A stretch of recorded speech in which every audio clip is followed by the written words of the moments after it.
CNN। स्वागत है आप सभी का CNN में और मैं हूं हेमंत भट्ट। पिछले कई दिनों से आप हरियाणा विधानसभा चुनाव में अलग अलग गांव की और कैंडिडेट्स का इंटरव्यू देख रहे हैं और हम प्रयास कर रहे हैं कि पूरे देश में जिस प्रकार से चुनाव का माहौल है उसको जमीनी ग्राउंड जीरो पे जा करके वहाँ उस न्यूज़ को कवर करें और आप तक पहुँचाएँ। जिस प्रकार से चुनावी सरगर्मी हरियाणा में तेज हो रही है, हम प्रयास कर रहे हैं कि जो कैंडिडेट पार्टिसिपेट करने वाले हैं उनके कौन कौन से मुद्दे हैं और किन जमीनी मुद्दों पे इस बार का हरियाणा का विधानसभा चुनाव लड़ा जा रहा है उन पे बातचीत की जाए। आज का ये सत्याग्रह का जो कार्यक्रम है ये चुनाव पे आधारित है और हम प्रयास कर रहे हैं कि कुरुक्षेत्र में जो अभी नायब सिंह सैनी जी चुनाव लड़ रहे हैं वो किस प्रकार का नेतृत्व कर रहे हैं, क्योंकि आने वाले समय में हरियाणा के सीएम वो अभी पिछले 5 महीने से हैं भी और आने वाले समय में भी मोदी जी ने बहुत सारी तारीफ की है उनकी कि वो आने वाले समय में उनके नेतृत्व में जो हरियाणा है वो आगे बढ़ेगा। हमारे साथ में डॉक्टर साहब हैं गणेश जी। सर एक बात बताएंगे अपने परिचय के साथ, पहले आप अपनी बातों को रखेंगे उसके बाद हम प्रसारण का जो ये अभियान है थोड़ा सा आगे लेके चलेंगे। क्या नाम है आपका और अपने परिचय के साथ अपना जो काम है उसके बारे में थोड़ा सा बताइए। सर्वप्रथम तो मैं धर्म क्षेत्र कुरुक्षेत्र के इसे लाडवा विधानसभा से डॉक्टर गणेश दत्त, जो मैं एक स्वयंसेवक हूँ, भारतीय जनता पार्टी का निष्ठावान कार्यकर्ता हूँ और 30 वर्षों से कार्य कर रहा हूँ। वर्तमान में प्रदेश कार्यकारिणी सदस्य सुशासन विभाग में कार्य कर रहा हूँ और आज यहाँ हमारे प्रत्याशी माननीय मुख्यमंत्री नायब सिंह सैनी लाडवा विधानसभा से प्रत्याशी हैं और हम एक MLA नहीं एक मुख्यमंत्री को चुनने जा रहे हैं।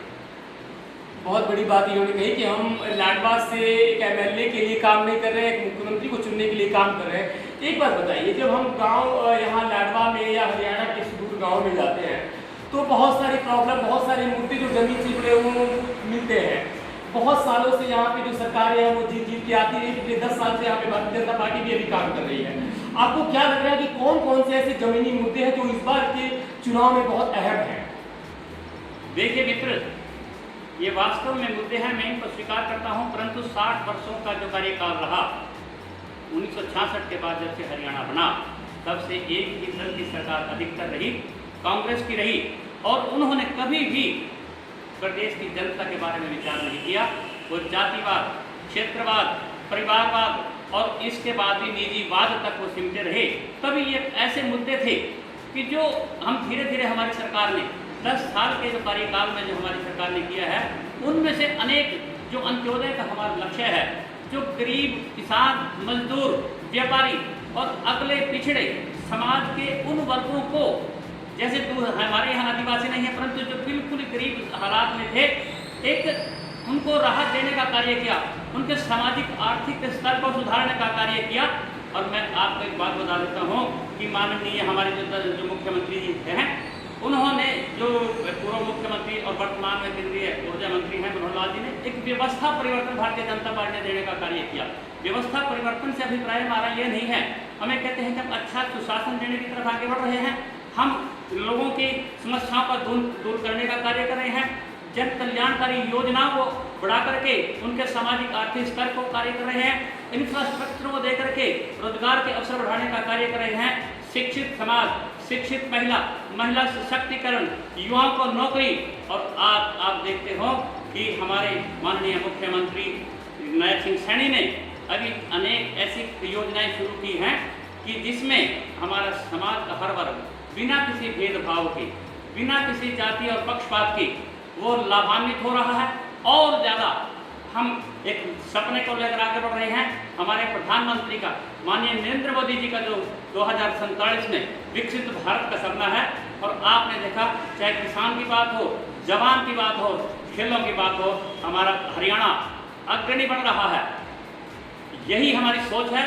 हमारी सोच जो है समदर्शी है, लक्ष्य हमारा अंत्योदय है। हम ऐसे कार्यों को लेकर के आगे बढ़ रहे हैं कि जिससे समाज का हर वर्ग उन्नत हो रहा है और ज़्यादा मजबूत हो रहा है। आपने डॉक्टर साहब की बात को सुना, बड़ी तन्मयता के साथ, बड़ी आत्मीयता के साथ अपनी बातों को रख रहे हैं। आपने शुरुआत की अपने उत्तर की धर्म क्षेत्र कुरुक्षेत्र के बारे में। भगवान कृष्ण ने धर्म क्षेत्र कुरुक्षेत्र में जब अपने सभी संबंधियों के प्रति अर्जुन के मन में मोह उत्पन्न हुआ कि वो कैसे धनुष उठा करके उनके खिलाफ युद्ध करेंगे, अन्याय के खिलाफ, अधर्म के खिलाफ और जो भी दुर्व्यवहार हो रहा था उसके खिलाफ कैसे युद्ध करें, इस प्रकार से भगवान कृष्ण ने उनको गीता का उपदेश दिया कुरुक्षेत्र में। कुरुक्षेत्र इसलिए भी विशेष है कि जिस प्रकार से हरियाणा में बोलचाल और भाषा की मर्यादा और महिला उत्पीड़न के अलग अलग दूर से केस वगैरह आते रहे हैं, कुरुक्षेत्र में नरेंद्र मोदी जी ने बहुत सारी तारीफ की थी नायब सिंह सैनी जी की कि बहुत उदारवादी व्यक्ति हैं, बहुत अच्छे व्यक्ति हैं। आपको क्या लग रहा है कि एक उदारवादी जो व्यक्तित्व है नायब सिंह सैनी जी का, वो इस हरियाणा विधानसभा चुनाव में कितना काम कर रहा है, कितना एक फैक्टर सिद्ध हो रहा है? देखिए, जो यह चुनाव है, मैं इसको महाभारत के रूप में तो नहीं देखता, परंतु एक चुनावी रण के रूप में जरूर देखता हूँ।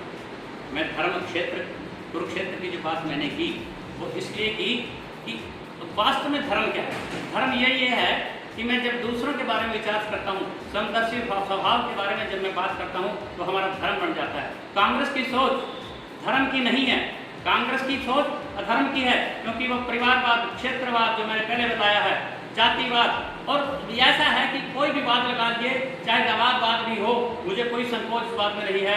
और भारतीय जनता पार्टी की जो सोच है कि किस प्रकार से महाभारत की कमर तक ऊंचा रहे, किस प्रकार से अखंड भारत रहे। आपने देखा 370 धारा तोड़ने का जो कार्य किया गया, आपने देखा कहाँ भेदभाव रहा जब हम 3 तलाक को हमारी मुस्लिम बहनों के लिए जो है हमने धर्म को रखा, वो इज्जत से अपना वो जीवन जी पर्याप्त कर सके, व्यापन कर सके। तो बात यहाँ ये तो है धर्म की बात। माननीय मुख्यमंत्री जो हमारे लाडला से प्रत्याशी हैं, आपने देखा एक सरल स्वाभाविक, एक किस प्रकार से मिलनसार, उन्होंने 56 दिन के मात्र कार्यकाल में 126 योजनाओं, जो वैसी योजनाएं बनाई जिनसे समाज का कल्याण होने का है और समाज उन्नत होगा, चाहे वो महिलाएं हों। क्योंकि एक ज्ञान जो शब्द माननीय प्रधानमंत्री नरेंद्र मोदी ने दिया था कि हम जब गरीब की अगर उत्थान कर सकेंगे, हम युवा का उत्थान कर सकेंगे। आई से जो हम कहते हैं, हम एग्रीकल्चर के बारे में सोचते हैं, कृषि और किसान जब उन्नत होगा तभी हमारा देश समृद्ध होगा। तभी माननीय प्रधानमंत्री ने किसान सम्मान निधि योजना के साथ साथ ऐसी, चाहे फसल मुआवजे की बात हो, फसल बीमा योजना की बात हो, और चाहे हमारे जमीन के सोयल हेल्थ कार्ड बना करके ऐसे कार्य किए गए। और तीसरा हमारा है नारी उत्थान। जब तक इस देश की यत्र नार्यस्तु पूज्यन्ते रमन्ते तत्र देवता, आपने देखिए भारतीय सनातन संस्कृति है, यह नारी का उत्थान से नारी सबल बनेगी, क्योंकि नारी एक नहीं 2 परिवारों की रक्षा करती है। सबल नारी ही इस देश की आधार बनेगी और माँ दुर्गा उन पर आशीर्वाद बनाए हुए है। यही कारण है कि तीसरी बार देश की जनता ने सक्षम हाथों में, माननीय नरेंद्र मोदी के हाथों में सरकार सौंपी है। डबल इंजन की सरकार पिछले 10 साल से कार्य कर रही है। तीसरी बात, हरियाणा के अंदर भी माननीय मुख्यमंत्री नायब सिंह सैनी की अगुवाई में सरकार बनने जा रही है। बिना एक मजबूत सरकार बनने जा रही है, हमें किसी की आवश्यकता नहीं पड़ेगी, क्योंकि हमारे प्रदेश की जनता बहुत जागरूक है। ये जो मन में रखते हैं हमारा मतदाता, ये समझ चुका है कि अगर देश को, प्रदेश को मजबूत बनाना है, जहाँ बिना पर्ची, बिना खर्ची के रोजगार मिलेगा, जहाँ सबको बिना किसी भेदभाव के कार्य मिलेगा, तो वो भारतीय जनता पार्टी है और वो कमल खिलेगा। तभी जो है सुगंध फैलेगी, समाज से कुरीतियाँ दूर होंगी। तो भारतीय जनता पार्टी को लोगों ने बनाने का मन बना लिया।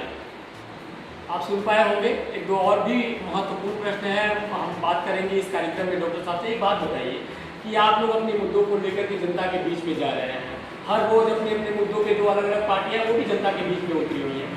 इस बार का जो चुनाव है वो कितना अहम हो गया है, और आप लोगों के का जो विजन है, जो आप लोगों के मुद्दे हैं, जनता उन पर कैसे रिएक्ट कर रही है, कितना विश्वास करें, इसके बारे में क्या कहना चाहेंगे? देखिए मित्र, हेमंत जी, प्रदेश की जनता ने और पहले देश की जनता ने भारतीय जनता पार्टी पर, माननीय प्रधानमंत्री नरेंद्र मोदी की नीतियों पर पूर्ण विश्वास जताया है, तभी तीसरी बार सरकार बने। जनता का पूर्ण विश्वास, क्योंकि हमारे लक्ष्य क्या है कि नॉन स्टॉप विकास और भाजपा पर विश्वास। हम वास्तव में क्या है, कथनी और करनी में अंतर नहीं है। कांग्रेस की नीति हमेशा से रही है कि सत्ता प्राप्ति के लिए आप जरूर बात करेंगे, आप गुमराह करने का प्रयास करेंगे। सर, एक्चुअली हम आपको इंटरप्ट करना चाहेंगे, that was not my intention at all. मेरे कहने का अर्थ सिर्फ इतना है कि आप जब जनता के बीच में जा रहे हैं, जनता की बातों से 2-4 हो रहे हैं, तो उनके बहुत सारे मुद्दे जो है आप लोग को मिल रहे होंगे। तो आप लोग क्या ऑब्जर्व कर रहे हैं कि आने वाले समय में कौन कौन से ऐसे चुनौती भरे कार्य हैं जो आप लोग को लगता है कि समय में करने पड़ेंगे, उस पे थोड़ा सा ध्यान चाहिए। देखिए, अग्निवीर योजना की एक बात उन्होंने अभी बताई थी, एक मुद्दा बनाने का प्रयास किया था, परंतु एक्चुअली क्या था कि भाजपा की नीति है कि वो एक तरीके से आगे बढ़ती है। हमने अग्निवीर योजना को शुरू किया, हमारे युवाओं को रोजगार भी दे सकें, उनके भारतीयता का उनके अंदर जो एक उजागर हो, एक प्रभाव उनके अंदर पैदा हो। दूसरा, आप देखा है कि आपने संचालक पत्र में अग्निवीर योजना को हमारी सरकार ने, हमारे नेतृत्व ने अपना स्पष्ट कर दिया है कि गारंटी है रोजगार की जो भी अग्निवीर योजना में आएगा। दूसरी बात, किसान की समृद्धि के लिए पहले भी कार्य किया गया है, उसको आगे लेकर के बढ़ रही है। गरीब के बारे में एक सोच है अभी, ताकि स्वास्थ्य, गरीब का क्या जरूरत होती है, स्वास्थ्य है। स्वास्थ्य में हमने पीछे आयुष्मान चिराई योजना की बात की, वो 5 लाख तक लाभ मिल रहा था। अब उस योजना को हमने 10 लाख में किया और सबके, समाज के किसी भी वर्ग का, कोई भी मतलब क्या है 70 वर्ष की आयु का कोई हमारा बुजुर्ग है, हमारा वृद्ध है, तो उसको जो है ना 5 लाख का हमारी सरकार लाभ देने जा रही है। और शिक्षा के क्षेत्र में हमारे, आपने देखा कि जब से भाजपा की सरकार आई तब से हमारी महिलाएं, हमारी बेटियां जो हैं अब स्कूल छोड़कर घर नहीं आती, क्योंकि 10 किलोमीटर के दायरे में कॉलेज खुलने लगे हैं, अपनी उच्च शिक्षा प्राप्त कर रही हैं। 25% हमने महिलाओं को और सेना में लेने का जो निर्णय लिया है वो उससे स्वाभिमान की बात है। आज अगर हवाई जहाज उड़ा रही है तो इस हरियाणा की बेटियाँ उड़ा रही हैं और इस देश की बेटियाँ जो है ना आगे बढ़ रही हैं। एक योजना है कि समाज का हर वर्ग, और आयु की दृष्टि से भी, और हमारे सामाजिक जो हमारा गरीब का अमीर के बीच का भेदभाव है, हम उसको खत्म करना चाहते हैं। हम एक उन्नत समाज और भारत को एक सबल राष्ट्र बनाने को, एक विश्व गुरु राष्ट्र बनाने की ओर आगे बढ़ रहे हैं। यही योजना है। जो लोगों की समस्याएं हैं, किसी की परिवार पहचान पत्र की थी, मान लो किसी की बुढ़ापा पेंशन से संबंधित रही थी, आयकर से संबंधित रही थी, उसके लिए जब से नए चीज आए हैं उसमें भारी सुधार हुआ है। कारण क्या हुआ कि उसमें एक हम आय के लिए इनकम की दिक्कत थी, 10 रुपये का सर्टिफिकेट वो दे, स्वीकार करे तो भी मेरी तो इनकम इतनी है, उसका समाधान आने के बाद अनेक योजनाएं पर जो समस्याएं थी उनको दूर किया गया है। जन संवाद की दृष्टि से किया गया है। सीएम विंडो हमारा एक है जिसमें हमने 14-15 लाख के करीब जो है समस्याएं दूर की। आज एक हमारी ऑटो अपील सिस्टम जो था 6 लाख से ज़्यादा हमने उसमें समस्याओं का निराकरण किया। तो मतलब कहने का है कि हम लोगों की जो समस्याओं को दूर करने के लिए कार्य कर रहे हैं और उनके विकास के लिए कार्य करते हुए आगे बढ़ रहे हैं। युवाओं में एक बात और फैली हुई है कि पर्ची खर्ची से अलग हट करके जो नायब सिंह सैनी हैं वो युवाओं की मदद कर रहे हैं और चाह रहे हैं कि वो अधिक से अधिक रोजगार से जुड़े। रोजगार एक बहुत बड़ी समस्या है हरियाणा के लिए और पूरे देश के युवाओं के लिए। आने वाले समय में अगर यहाँ पे भारतीय जनता पार्टी की सरकार बनती है, कि चूंकि ये इंटरनेट पे जो वीडियो है वो तैरता रहेगा, आपका और मेरा ये जो संवाद है ये गवाह बनेगा इतिहास का भी आने वाले समय में, हम और आप होना, लेकिन 100 साल जब तक संसार में इंटरनेट होगा तब तक ये वीडियो देखा जाएगा। तो हम चाहते हैं कि ये जो साक्षात्कार है लोगों तक एक संदेश के रूप में जाए।